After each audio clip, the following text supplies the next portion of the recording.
Pemerintah terus mendorong peningkatan kualitas lulusan sekolah menengah kejuruan atau SMK agar siap bersaing di dunia kerja.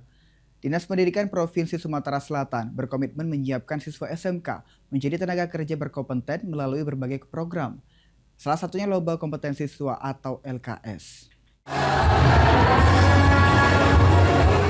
Sekolah menengah kejuruan dirancang khusus untuk mencetak lulusan yang siap langsung memasuki dunia kerja. Kepala Dinas Pendidikan Provinsi Sumatera Selatan, Mondia Boni, mengatakan pihaknya terus berkomitmen meningkatkan kualitas dan kesiapan lulusan SMK agar mampu bersaing di dunia industri. Salah satu upaya yang dilakukan yakni melalui Lomba Kompetensi Siswa atau LKS yang menjadi ajang bergengsi untuk mengasah kemampuan dan keterampilan peserta didik sesuai bidang keahlian masing-masing.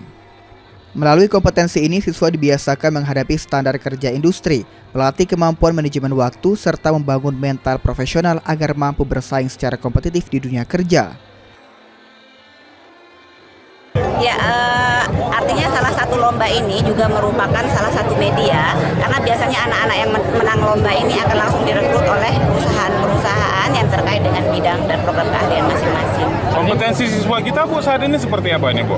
Ya, alhamdulillah kan beberapa tahun ke belakang kita sudah berhasil menjuarai, kita pernah masuk 6 besar nasional untuk program kompetensi siswa tingkat nasional, artinya kompetensi kita pun termasuk pada jajaran yang berkualitas. Dan Bu, mungkin langkah ke depan untuk meningkatkan kompetensi itu biar paling tidak masuk 3 besar di nasional seperti apa? Ya, setelah mereka menang tentu nanti ada pembinaan untuk persiapan di tingkat nasional oleh sekolah maupun dari Dinas Pendidikan untuk penguatan nanti di tingkat nasional.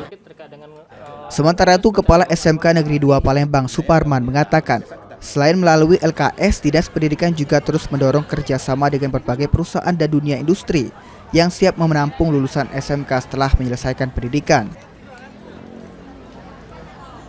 Nah, dari balik itu juga kita mempromosikan bahwa siswa SMK ini secara teknologi, secara ini ternyata mereka mampu. Nah, seperti sekarang ada lomba digital marketing, itu langsung ke perusahaan. Itu bagaimana cara menjual, itu di PT Tamrin Brothers. Secara langsung, jadi bukan diselenggarakan di SMK, tapi di industri. Nah, seperti misalkan ada alat berat, itu langsung di industri, di UT. Dengan berbagai program tersebut, diharapkan lulusan SMK di Sumatera Selatan semakin siap kerja dan mampu memenuhi kebutuhan tenaga kerja profesional di dunia industri. Ilham Wahyudi, PAL TV.